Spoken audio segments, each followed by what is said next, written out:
د ننګرهار مرستیال والي په مشرۍ پی ډي سي غونډه کې په بیا رغونې او اقتصادي پرمختګ بحث وشو. مرستیال والي مولوي سید احمد بیروري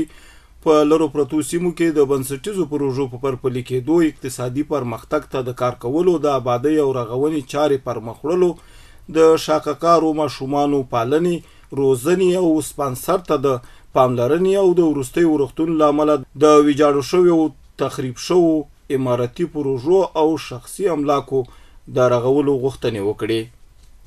د ریاست الوزرا اقتصادي معاونیت خبر ورکړی چې د تیرو 2 کلونو په پرتله د افغانستان د صادراتو په کچه کې 2 برابره زیاتوالی راغلی دی.